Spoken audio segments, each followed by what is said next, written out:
Well, my friends, it is happening. An oil crisis is ramping up across the globe, and in some countries, it is already full swing in a way that really has not been seen since the early 1970s. And to be honest, anyone who did not see this happening is probably blind. Because for decades, Iran has been using the threat of closing the Strait of Hormuz in order to ward away any potential attacks on itself and as a diplomatic tool. Today, this threat has been followed through on, which in turn is leading to growing issues around the world that are very quickly reaching a point of crisis. Oh, yeah, and also, side note here, I know that every single time that I go and travel, the world decides to light itself on fire. If you want to be potentially part of that experience, you can join me in Greece or Croatia or Estonia, Latvia, Lithuania. Yeah, we're going to be doing a lot of trips here, and if you really want to travel with me this summer to Greece and Croatia, the spots for that are going to be expired in like 3 weeks now, I think at this point. It's like the last chance to be able to get tickets to travel with me here this summer. So if you want to go on an adventure and learn some history, do that. And then we can potentially watch the world burn. Oh my God, this week has been absolutely insane. As one of the world's most critical energy checkpoints through which around 20 or 25% of world seaborne oil trade and 19% of global liquefied natural gas or LNG trade transits through, any disruption or closure of the strait would send shockwaves across energy markets.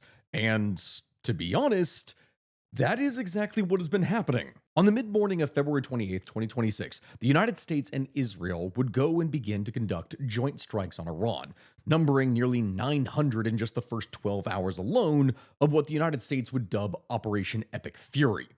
These attacks would target Iranian missiles and air defenses, other military infrastructure, and Iranian leadership, which was devastatingly effective. Khamenei, the supreme leader of Iran, was killed in the first wave of strikes on February 28th, as were dozens of other top Iranian officials.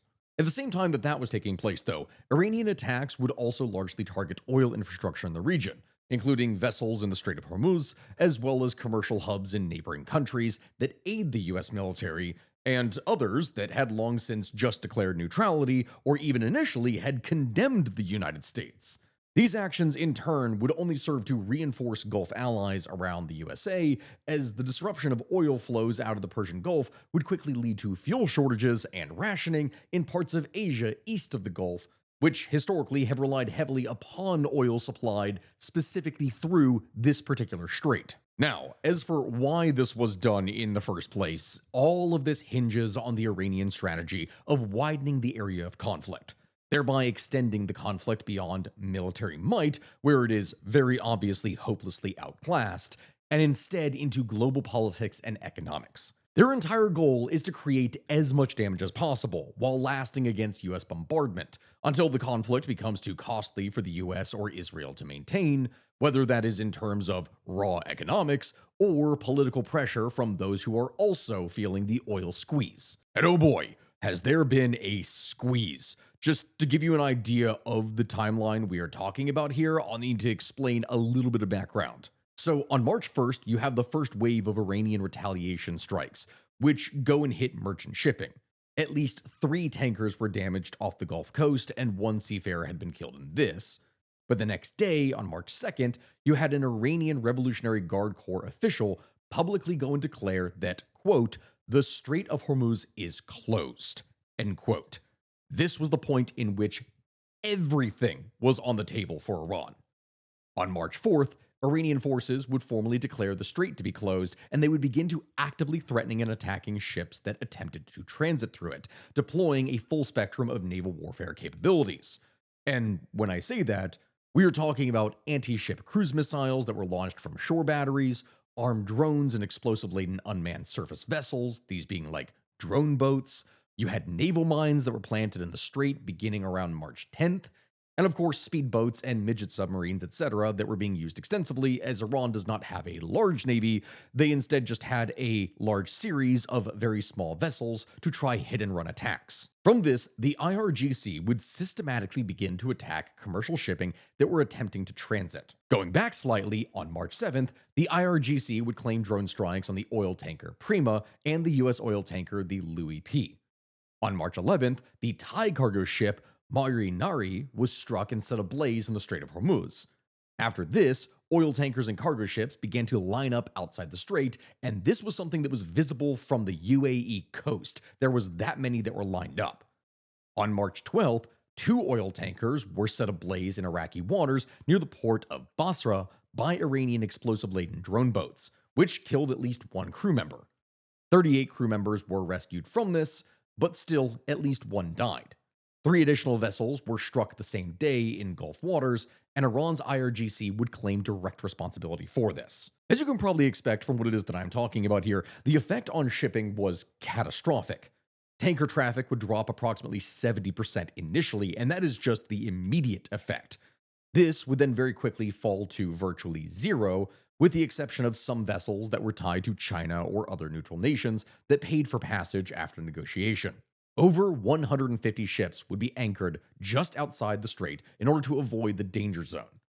Before the war, roughly 80 oil and gas tankers per day would normally transit the strait, carrying around 20 million barrels of petroleum liquids daily, which is, if you want to look at the math, approximately 20% of global supply.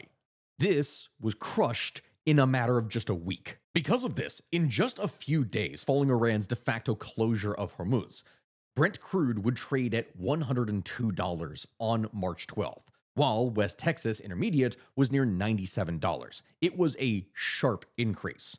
This being despite the IEA's announcement on March 11th that it was going to undertake the largest ever release of 400 million barrels from emergency reserves. And the United States would go and release its own 172 million barrels from its strategic reserves. Anything and everything was being done to try and dampen the blow that was about to hit the economy. After this, on March 12th, 2026, the first statement attributed to Iran's new supreme leader, Mojtaba Khamenei, was read in Iranian state media by a newsreader. In the statement, Mojtaba Khamenei would vow to keep the Strait of Hormuz closed, and he warned countries in the region to stop hosting US bases. But the thing is, at this point, I don't necessarily believe that it really matters much anymore, as the conflict was only going to continue, and at this point, thousands upon thousands of attacks have taken place back and forth. As for the strait itself, that is where the greatest problem for the world arguably lies. And look, guys, I will be blunt with you all. I will be blunt with you all here, my friends. I really struggled with this one. You all who watch my videos regularly know that I focus more on the historical context of how it is that we got to the point where it is that we are versus telling you the news. That is my priority. Considering my previous episode explaining the events that led to the start of the US-Iran conflict, I did not want to repeat myself here explaining that again. So, instead, what it is that we are trying to explain here is a few things. We are trying to explain how the current oil crisis compares to the oil crisis of the 1970s, who is the worst that is affected by the current crisis, and who is able to actually gain from it, and finally, what has happened or is being done since the start of the crisis. There's a lot of very different aspects that we're going to be going into here today that I really need to get into without being too bogged down with context.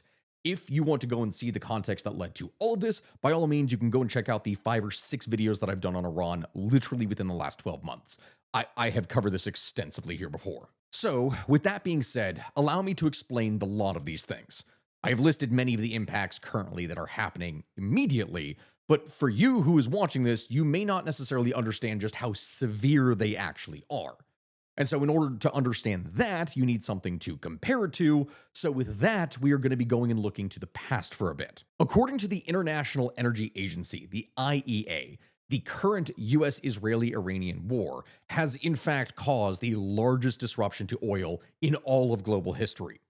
This is the very agency that was founded in 1974 as a direct response to the 1973 oil embargo, which is something that saw Arab nations, led by Saudi Arabia, go and cut production in response to Washington's support for Israel during its war with Egypt and Syria that year. For context of this, on October 6, 1973, Egypt and Syria would launch a joint attack on Israel to try and reclaim territory that Arab nations had lost 6 years earlier.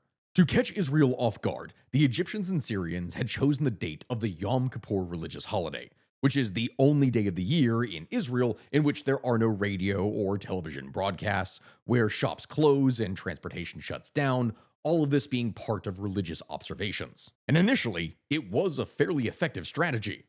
King Faisal of Saudi Arabia had warned US President Richard Nixon that supporting Israel would jeopardize oil supplies.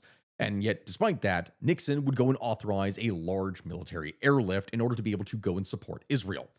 On October 17, 1973, in response, Arab oil producing states within the Organization of Arab Petroleum Exporting Countries, or OAPEC, would go and strike back by hiking oil prices by 70%, slashing output by 5% each month, and imposing a complete embargo on oil exports to the United States. Along with this, the Netherlands, Portugal, and South Africa were similarly penalized for their own diplomatic and military backing of Israel. This was a really big deal, and to understand just how big of a deal it was, you need to understand that at that point, the Middle East was responsible for around 36% of global oil output, and the embargo created a worldwide shortfall of 4.5 million barrels per day, roughly 7% of global total supply.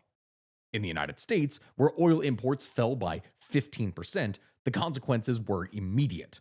Crude oil prices would skyrocket from under $3 per barrel to over $12 within just a few months. An increase that, if you go and adjust for inflation, that would be like the equivalent of it going from 20 something dollars to around $80 in today's money. American motorists who had been paying approximately 38 cents per gallon, or that would be the same price of like 3.8 liters of gasoline at the beginning of 1973, they would see prices skyrocket to 55 cents by 1974, a 45% increase. Many fuel stations simply just ran out of supply entirely, and there was no fuel to be had. As a result of this, in November of 1973, President Richard Nixon would go and address the nation on television, urging citizens to make personal sacrifices. His administration would go and respond by reducing speed limits, implementing fuel rationing, adopting year-round daylight savings time as an emergency measure to conserve energy. Anything and everything that could be done to try and blunt the crisis was done. And the thing is, the United States wasn't the only one. Western Europe and Japan were hit just as severely. Japan had been importing around 235 billion liters, or 62 billion gallons of oil each year, with 3/4 of its energy being derived from foreign crude, 77% of which came from Gulf nations specifically. The United Kingdom would resort to a 3-day work week, while several European governments would prohibit driving on Sundays in an effort to cut down fuel consumption. It was an extremely rough time, but it was not something that would last forever. The embargo was officially lifted in March of 1974, which was a good thing for the global economy. But the thing is, its economic fallout is something that would linger for nearly a decade. Just because something is over does not mean that its effects will be, and that is something that people need to understand here. Inflation in the United States would soar to 12.3% in 1974, up sharply from 3.4% in 1972. This was largely because of fluctuations in oil prices, and this would trigger widespread ripple effects across the entire economy. To understand why this is, it's not like, oh, hey, there's a shortage on just graphics cards, so this is going to make computers more expensive, and as a result, people are going to have to spend more money there, so that's a form of inflation. Oil, oil is a key input in any process of manufacturing or pretty much any aspect of life in countless everyday products. And natural gas is essential for producing urea, which is one of the most widely used fertilizers in the world. Oil products are used in anything and everything. They are that important. And so, without adequate fertilizer, agricultural yields would drop significantly, which would drive up food prices even higher. And then you have manufacturing goods, you have driving, you have every single aspect of life getting more expensive. When oil goes up in price, this affects everything. And so, because of this, the recession triggered by the 1973 oil crisis ranked among the most severe since World War II, disproportionately affecting oil-dependent nations in the Western Hemisphere.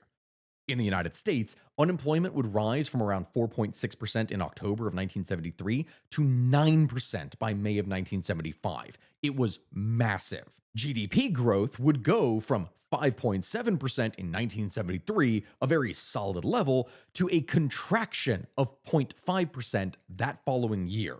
It was a severe crunch. Other major economies were severely impacted as well. As I mentioned here before with Japan, which was entirely dependent upon foreign crude, their own GDP, which had expanded by 8% in 1973, shrank by 1.2% in 1974.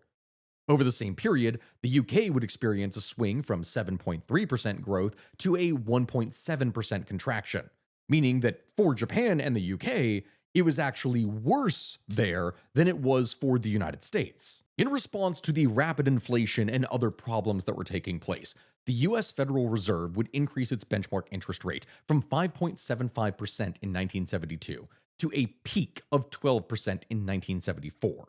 That is a sharp increase, yet still despite that, it failed to bring inflation under control. It was really not until the federal chairman, Paul Volcker, would go and drive rates up to 20% in 1980 through 1981 that inflation was finally something that was tamed. Though this also came at the cost of triggering a second, even more punishing recession. In the UK, the benchmark rate would reach a record 17% in November of 1979. And guess what? They wouldn't be the only one. In the UK, their own benchmark rate would reach a record 17% in November of 1979. And other members of the Group of Seven Nations, the G7 nations, the largest economies in the world, they would similarly endure double digit interest rates for a while because of how severe this was. It was, by all accounts, one of the greatest economic disruptions in modern history. And here's the thing, and I don't want to scare anyone when I say this now has the potential to be significantly worse. As I said, in 1973, embargoed countries faced a combined shortage of 4.5 million barrels of oil per day. That is around 7% of the global supply at the time. But today, Iran has strangled transit through the narrow Strait of Hormuz, allowing only a handful of ships to go through and halting the transport of more than 20 million barrels of oil per day, which is around 20% or 1/5 of all global petroleum consumption. That is a lot bigger than 7%. And as you can probably expect from this, the repercussions on the global economy have been severe. And it is here now that we need to talk about what exactly has been going on. First up, interestingly enough, the impacts of the Hormuz closure are not something that are evenly distributed. Which, yes, the same kind of thing happened back in the 1973 oil crisis, where it was primarily Western nations that were targeted with oil embargoes. Whereas in this case, it is something that affects pretty much everyone by virtue of just global supply. But also, there are some nations from this that are significantly more affected than others, especially in the short to medium term, where disruption to sensitive supply lines proves to be the most chaotic. Some states, particularly those that are the most dependent on Arab Gulf oil and gas flows, and also without large reserves of their own oil supplies, have seen the economic pressures mount within literal days or just the past couple of weeks. On the other hand, there have been nations that have actually benefited from oil and gas price hikes and shifting demand, temporary though it is likely to be. First up, we're going to be talking about the countries that have been hit particularly hard, the biggest losers in this situation, if you will. For most nations on the planet, the closure of the strait is something that absolutely brings severe economic consequences. Whether we are talking about soaring energy prices, rising insurance costs, mounting inflationary pressures, and skyrocketing fertilizer expenses, all of these things are sending shockwaves through countries that depend on Gulf energy supplies. Among all of these, the European Union, which, yes, this is obviously not a country, we're talking about the region as a whole with all of its varying countries, that stands to be among some of the hardest hit. With numerous member states heavily reliant on gas imports for electricity generation and industrial use, and with reserve stockpiles that were already fairly low following a demand intensive winter, as well as years of issues with Russia over the whole, Ukraine situation. The economic bloc as a whole, and Germany in particular, are feeling the impact of the halt in Qatari liquefied natural gas, or LNG, exports. Meanwhile, European gas prices have surged by over 70% since the war began, punishing anyone and everyone inside. Several EU members, including Italy, Greece, Spain, and Belgium, are under acute strain due to their heavy dependence on energy imports passing through the Strait of Hormuz and on refining operations that are linked to those flows. Croatia and Hungary, they have responded by directly imposing price caps. Slovenia became the first EU member state to ration fuel earlier this week, with private drivers limited to 50 liters a week, while a 200-liter cap would go and apply to businesses and farmers. Though Slovakia has also introduced curbs on hoarding diesel, Slovenia is still something that, among all the nations that I'm talking about here, remains an outlier in Europe. Though, of course, by the time that this video actually goes out, who knows? Maybe more could follow suit, or everything will be fixed, though that last part seems a little bit doubtful. But you never know. I'm oftentimes days behind when talking about these things, as you all know, because of how much time I actually have to spend on them. Besides the EU, we have the UK, which, yes, I have to mention that as a separate entity because it's not part of the EU anymore, obviously. The United Kingdom is also set to face considerable pressure, given that gas accounts for around 30% of its own electricity generation, compared to just 17% in Germany and 3% in France, which is a very low number. France, actually, among all the varying different EU nations, is probably one of the least affected by the issues that are going on here. More importantly for the UK, though, this gas provides heating for 70% of British households, which is a very large amount. It is not an easy situation. And really, the only silver lining that we have there when it comes to heating is at the very least this is taking place in spring and not taking place in fall heading to winter. So that is at least one silver lining in all of this. But it is still an issue. Replenishing gas and heating oil reserves across Europe ahead of the following winter could prove to be especially challenging, as at the same time that all of that is happening, Asian buyers are expected to become increasingly more aggressive as competitors to try and buy up the diminished supplies, because they don't really have much at all. And that is probably the biggest problem in all of this. That is where we need to focus on things the most. Asia. Yes, the modern economies of Europe are being hit hard. But for the industrialized and industrializing nations of Asia that are far more reliant on cheap fuel to produce goods at competitive, or we should say cheap prices, things are far more sensitive and potentially significantly worse. The reason I say this is because we are not just talking about the overall price for oil because of simple demand. Where that oil is produced and where it goes to is equally as important, if not actually more in this case. I say that because the majority of oil and gas that flows through the Strait of Hormuz, that is not bound for European markets, it is mostly bound for Asian markets, generating significant alarm across the entire region. To start off giving some examples of what is going on, India has instructed its own refineries to ramp up LNG output in order to meet domestic demand, as it already imports around 60% of the total LPG, or liquefied petroleum gas, that it consumes. And 90% of those imports flow through the Strait of Hormuz, so you can see how that would be a bit of a problem. The fuel crisis has led the Indian government to invoke the Essential Commodities Act, giving priority to domestic LPG consumers over commercial users such as hotels and catering businesses. Instead, the actual people are going to be prioritized more. In addition, authorities have introduced a mandatory 25-day interval between the LPG cylinder bookings for urban households, which I need to actually explain here what that is because a lot of people probably don't understand. Most homes in India receive their cooking fuel through subsidized LPG cylinders that are delivered to their doorstep by state-owned petroleum companies. And what this new regulation does is it restricts those deliveries to one cylinder per 25-day period. So you can't book two cylinders over the course of 20 days or something like that. It wouldn't work. Meanwhile, many workplaces, especially major IT firms and others that would usually supply more benefits to their people, are encouraging employees to instead bring their own meals to work as companies are trying to scale back on site cafeterias and food service operations because they're not going to be receiving fuel allowances. It's definitely not a good thing, but India is not in necessarily as bad of a position as it could be. It had already secured a 30-day waiver from the Trump administration, allowing it to purchase stranded Russian oil without facing elevated tariffs on its own US trade, so at least there is some relief there. But other countries are not necessarily so lucky. Besides them, Sri Lanka has closed schools and instituted fuel rationing through a national fuel pass QR system. This fuel pass system sets a weekly limit of 25 liters of petrol for cars and 20 liters for three-wheeled tuk-tuks. Bangladesh's government was also forced to introduce a fuel rationing system earlier this month after concerns about fuel shortages would go and trigger panic buying at the pump. Elsewhere, besides them, South Korea, Pakistan, Vietnam, Japan, and others have all implemented a range of emergency measures, from adopting 4-day work weeks and moving up university Eid holidays to closing schools, capping fuel prices domestically, and releasing their own national oil reserves to try and keep prices down.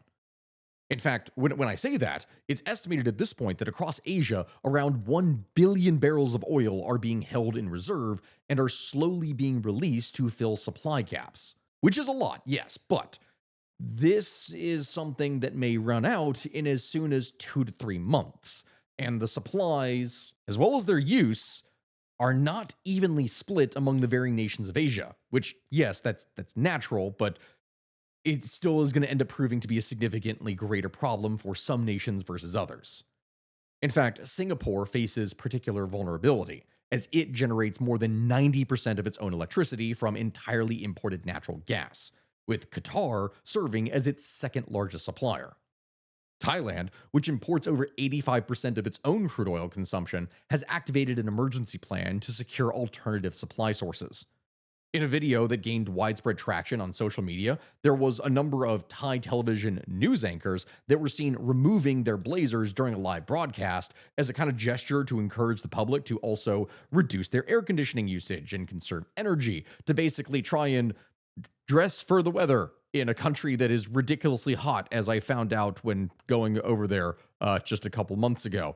And if I was there without air conditioning, I would have absolutely died. It's miserable, but people will have to do what they will have to do. And the Thai government has even recommended that offices go and set their air conditioning temperatures to a nice, super cool 79 to 80 degrees Fahrenheit. Yeah, for anyone who understands just how hot that is, for any of my European fellows who use Celsius, that's a lot warmer than what it normally would be. For anyone else on the Fahrenheit system, a lot of offices keep their temperatures somewhere around like 68 to 70. So that's really warm and uncomfortable. In addition to that, the Thai government also wants people to limit their elevator use, to reduce electrical use there and instead just take the stairs, and also to promote carpooling to reduce fuel consumption. Yeah, it is really bad, and others are also having to take much stronger measures too.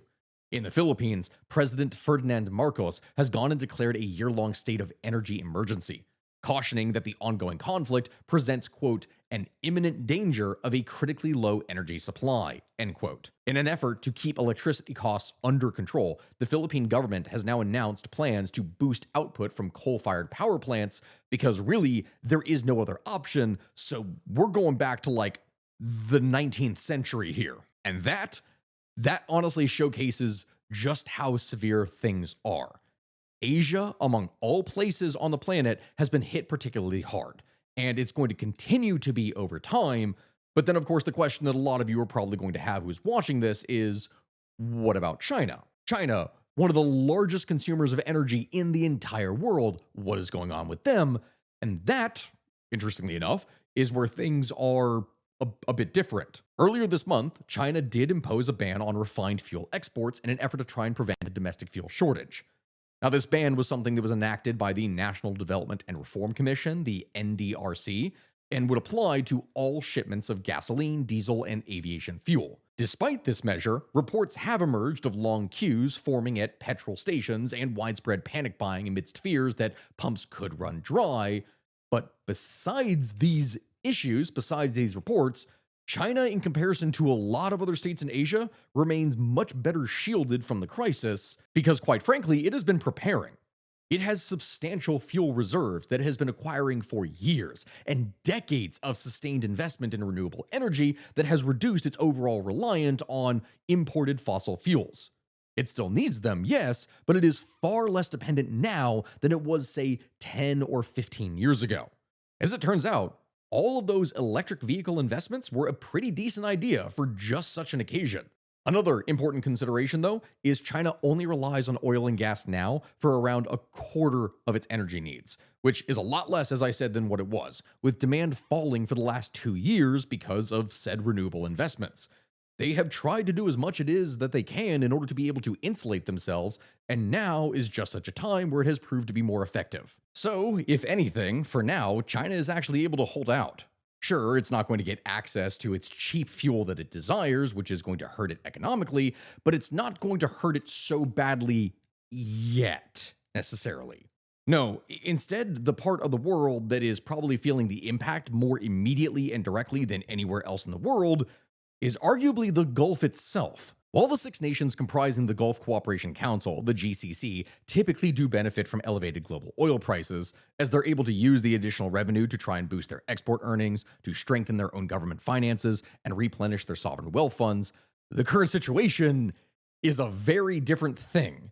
It does not matter how high the price is if you cannot sell your oil at all. Iran's missile and drone strikes on physical energy infrastructure has forced Qatar, which supplies 20% of the world's LNG needs, to completely suspend exports entirely. That's just the harsh reality. It doesn't matter how much you produce if you cannot sell. So, since the war began, Gulf states have collectively lost an estimated $15 billion in energy revenue, which is really bad. Like, look, under normal circumstances, nearly 20 million barrels of oil pass through the strait daily, as we've already said, and that is a huge dependency to have, and many Gulf nations have realized this. They've recognized for years the potential threat that exists to their export capacity. So, as a result, a number of them have invested in at least some bypass infrastructure, but that's still not nearly as good as just regular shipping, and even these bypass techniques are still vulnerable to strikes. As an example of what it is that I mean, the UAE has constructed the Habshan Fujairah pipeline, which is something that is capable of transporting approximately 1.5 million barrels from Abu Dhabi's refineries to the eastern coast.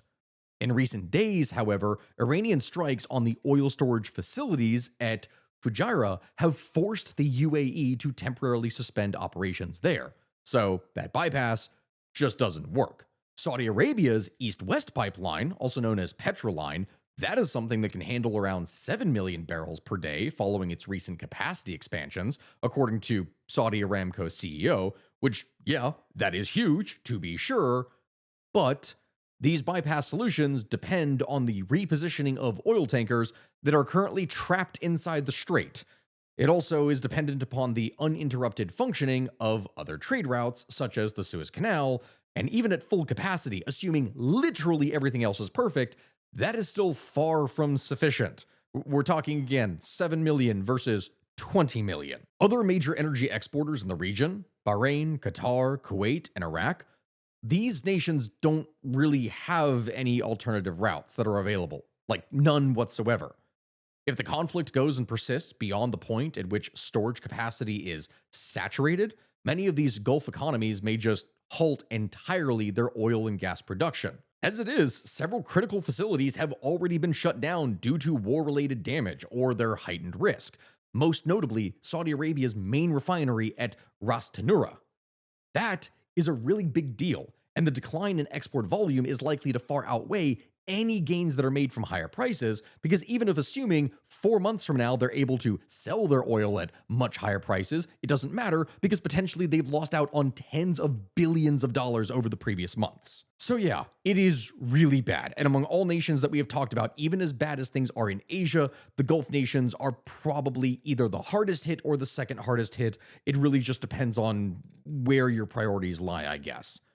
But from that, at this point, my friends, we need to go and shift focus and look at the possible winners amidst all the destruction and disruption. And yes, I know with me going and phrasing it like that, the phrasing of winners I am using here may sound a little bit callous or contradictory, considering that we're talking about a whole host of violent acts taking place. But nevertheless, regardless of what language we use, the reality is that energy producers and exporters that are outside of the Gulf region are able to and will reap immediate benefits from the sudden spikes in demand and the elevated oil and gas prices. That is simply a fact of life that people can't really challenge. Supply goes down, demand goes up, and because of that, prices increase, which means a much bigger paycheck for petrostates that are not in the conflict zone. In the short term, that is something that is absolutely great for them. In the long term, things may not necessarily remain in an advantageous position should the war go and extend beyond the 6 week window that has been referenced by President Donald Trump. But still, right now, these states are in a comparatively stronger position than much of the world. That is simply a fact of life. First up, within Europe itself, we have Norway. In Europe, Norway is set to benefit from the price surge extraordinarily, as it is one of the world's leading oil producers, boasting an energy surplus equivalent to 19.1% of GDP. And that's massive. Already, this nation is one of the wealthiest nations on the planet, largely through its small population and its oil revenues. With the rest of Europe struggling during this time, the Norwegian Sovereign Wealth Fund is likely to see huge influxes of cash that could help it in the long term. It has no real competitors in the area for oil besides Russia, which I do need to address that here next because that one is a bit mixed. But regardless of that, it's still a really good situation for Norway. On the note of Russia, with the Trump administration temporarily lifting sanctions related to the Ukraine conflict, Russia is now permitted to sell crude oil and its derivatives to the United States, to India, and to China from vessels that were stranded at sea through April 11th, 2026. According to the Financial Times, Russia stands to earn $150 million per day from its own oil sales, which would enable it to meet and even surpass its budgetary requirements for March, and that is a really big deal for them. However, at the same time that I say that, Russia produces fewer than 10 million barrels per day, and it is already a major supplier to numerous Asian countries. So, while yes, it is something that will benefit from the higher global prices, it's not going to be able to significantly ease the worldwide energy crisis unless it is permitted to increase both production and exports. The European Union, for one, is firmly opposed to this kind of prospect, insisting that the G7 strictly enforce the price cap on Russian crude and potentially implement a full ban on Russian maritime services in order to limit the expansion of Russia's war chest. That is something that is a very complex issue that would have to be dealt with. But global economics in this case might just prove to be stronger. This will be a clear boon to the Russian state, which has been economically slowing down in the wake of the war that is financially and physically bleeding it out. However, as I covered in my previous Russian deathnomics video, which I recommend that you definitely go and check out because it's pretty important for what we're talking about here, money only goes so far when you begin to run out of people. And actually, on that note, I think I may, for the next couple of videos, I probably need to look at birth issues in Russia and other places around the world because it's a whole other line of thing that we're going to need to talk about. Either way, outside of Europe and Asia, you would have Africa. And that is where things get really interesting as well. Numerous parts of Africa have already been in the process of rapid industrialization and integration into global markets. This disruption in the Middle East is something that may only accelerate that growth, at least for certain nations. As an example of this, Algeria depends on its substantial oil and gas revenues to finance its national budget. And while a price range of $70 or $80 per barrel would be, good, that would be enough to balance its books, which is always a good thing for it. Anything that goes above that would allow the country to bolster its finances, pay off its debts, and, at least over the course of the short to medium term, drastically boost their economy, putting it in a much more powerful position. Mind you, when I talk about this isn't anything that is new per se. European nations previously have turned to Algeria to secure energy supplies in the wake of Russia's invasion of Ukraine. From this, you would pretty much have two key close suppliers for Europe. You would have Norway in the north and then Algeria in the south, and that would be pretty much it. In fact, at the time that I'm even making this video, which I'm recording this on March 27th, 2026, when I was primarily going and finishing the script up yesterday on the 26th, a deal was announced a few hours ago on Bloomberg that Algeria is going to increase gas supplies to Spain. A deal has been worked out. So, bam, there you go. It's already happening.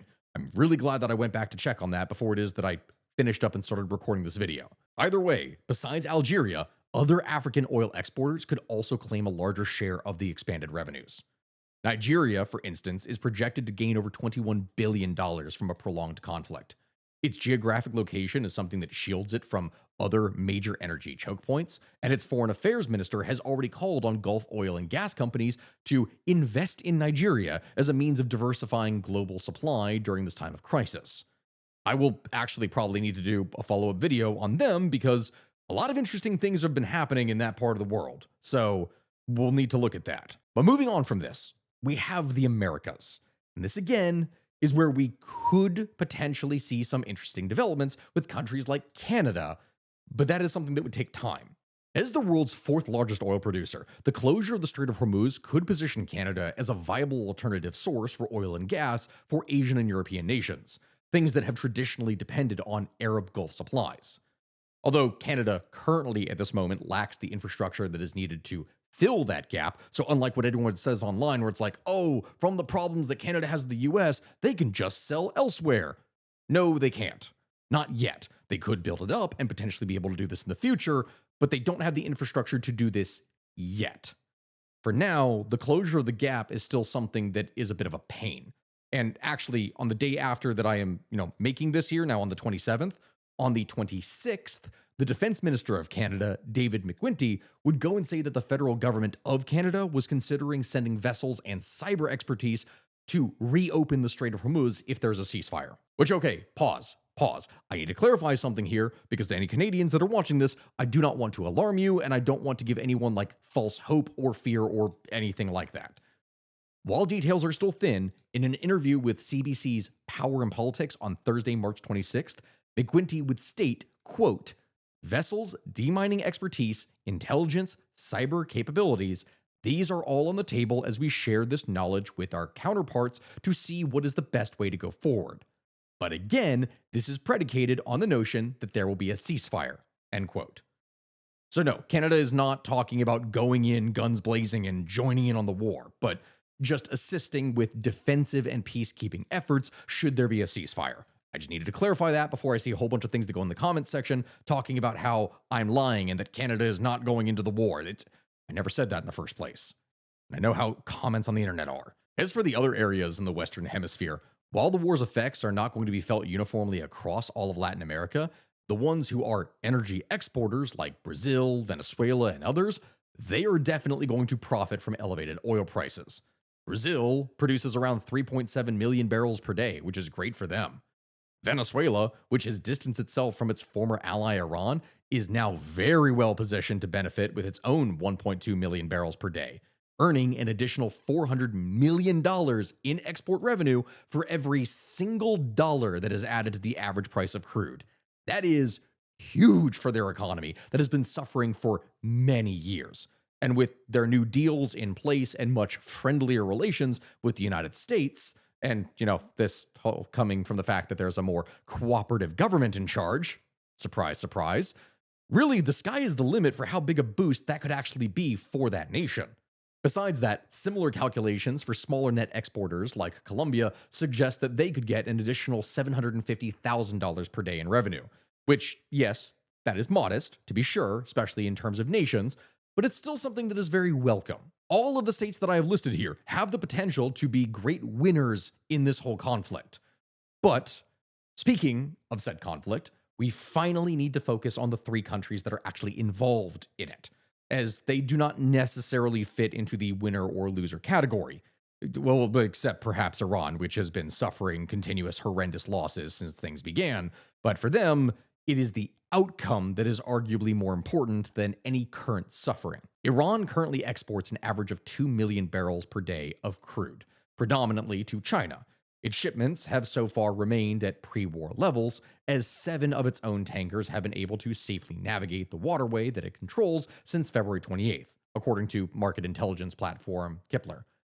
However, the March 13th bombing of military targets on Iran's Karg Island, through which 90% of the country's oil exports flow, that is something that could significantly slow down or just outright stop Iran's capacity to maintain said exports. In fact, on that note, there is also the potential issue that US forces are being deployed to the Middle East and that Karg Island could actually be taken itself, which would mean cutting off that 90% of oil exports. That would be massive. It would be a huge escalation, but we have to see if things actually escalate to that point, considering that there are reports of ongoing talks between the United States and Iran, which I know from me saying that, and I know we're going to see things in the comment section that are going off on random tangents about this, I will need to do a whole video on that because there is so much misinformation surrounding these talks or rumors of these talks that people keep putting out there in short form content, and it's absolutely ridiculous and it pisses me off. We will address that later on. Please trust me there. So, yeah. As for what is happening in Israel, the short answer is that closing the strait has not really done all that much. While Israel did go and preemptively shut down its own two largest offshore gas fields, Leviathan and Karish, it actually sources most of its crude oil from Azerbaijan and Kazakhstan, and that is something that is supplemented by imports from Gabon and Brazil, not any of its neighbors around it, which, considering everything that has happened with Israel in its past, is probably a smart strategic move. None of these supply routes are directly affected by the blockage of the strait. So while yes, higher prices are definitely unpleasant, that's not actually going to do anything to stop them per se. So things are going to continue as is. And this, of course, then, my friends, brings us in the end to the United States. Now, personally, I live in the state of Kentucky within the US, and I saw gas in the last 3 weeks go from somewhere around like $2.70 per gallon or so in February to now anywhere from $3.60 to $3.90. It has been a significant increase for me where I am, but some parts of the country, like California, have it significantly worse. And when I say that, as unpleasant as these increases in prices are, which absolutely they are, I do not want to diminish that, they are not the end of the world. And no, again, please understand, I am not dismissing the words or complaints of those that are suffering and will suffer more the longer the conflict goes on. There is absolutely going to be a lot of problems because of this. What I mean is that the United States, as the world's largest oil exporter, which it is, has the ability to offset costlier oil imports by ramping up its own domestic fracking industry. There are numerous reasons as to why, for the last decade or so, oil prices have been as cheap as they have been in the United States. Even with inflation, it is wild to me that I could, over the course of 2025 to early 2026, pay only around $2.60 a gallon, when I remember in 2012 in high school paying around $4 a gallon to fill up my gas guzzler Mercury Mountaineer. God, I loved and hated that car. Mind you, $4 a gallon back then is the equivalent of around $5.60 per gallon today. So, yes, it could be a lot worse. As it is, though, since shale operations would still require 3 to 6 months to actually have any kind of meaningful increase in output, other buffers, such as strategic petroleum reserves, would need to be tapped in order to be able to bridge the gap in the interim, and that is something that would only be needed should the conflict go on far longer than planned. Which, of course, is always a possibility considering that we're talking about a conflict. Besides that, though, there are other options. Washington's decision to ease sanctions on Venezuela after the successful regime change allows it to sell fertilizer and other petrochemicals to the US, which that will help shield American farmers and consumers from inflationary pressures, at least in the near term. All things considered, despite the panic that you may see online, the United States is okay, actually. It is certainly in a way better position than many other countries around the world, especially in Asia. But even with what it is that we have said and gone over here, the United States cannot remain insulated from the Strait of Hormuz disruption indefinitely. That is not the case, and I am not saying that. Prices going up still hurt people, and hurt people oftentimes want to lash out at what they perceive to be hurting them. This is, of course, natural, and with midterm elections scheduled for November of 2026, consumers are already feeling the sting of rising prices at the pump and on their grocery bills. And that is something that could hand Trump's Republican Party a massive defeat at the polls, which in turn could paralyze his government for the next 2 years, theoretically. I am not kidding when I say this. The future of the current government is thus entirely staked on whatever takes place over the course of the next few weeks or months. But for now, everything is kind of fine. We will see how things actually play out. Which, yes, I know that sounds dismissive. I understand that. But even with me saying that, I need you to understand, for those of you who are watching this, geopolitics and economics, they are very complicated things. Portraying the current crisis simply as a matter of winners and losers, all of this masks a far grimmer reality. Over time, the continued closure and disruption of the strait is something that will damage all parties involved. In a global economy like what we have, which is deeply interconnected, There is no nation that is truly shielded from the cascading consequences that can unsettle supply chains. In a deeply interconnected global economy like what we have, there is no nation on this planet that is shielded from the cascading consequences that can unsettle supply chains, that can disrupt the flow of trade, that can destabilize financial systems. All of these things can go very wrong very quickly. Even oil producing countries will eventually have to contend with their own markets being very volatile. They will have to deal with rising inflation as everyone is trying to buy their products. They will have to deal with currency fluctuations because of this. And that is something that can screw them over in some way, shape, or form, even if some nations are going to be more severely affected than others. Still, as we have gone over, in the short term, some countries have the chance to make great gains. And if the crisis is not a prolonged one, those gains may far outweigh the losses that they can face now. Really, only time is going to tell. But that is all that we can really cover here today. Thank you, my friends, for watching. I really appreciate you all sticking through here with me. This was a bit different than what I usually do because this is covering a lot more of the modern, I guess, or we've covered the story of everything that has happened in the last month, which has been a lot. Even with my lack of going back by 100 or 200 years, we still had a very long video to do on this. So I appreciate you all here for watching and sticking through here with me. Please let me know in the comment section below what other types of things you'd like for me to talk about. I have a whole list of things that I want to go through, besides just doing things extensively on Iran, even though I know there's some people on YouTube that are milking this for all it is worth. Thank you all for sticking by with me, even through that. Goodbye, my friends. I'll see you next time.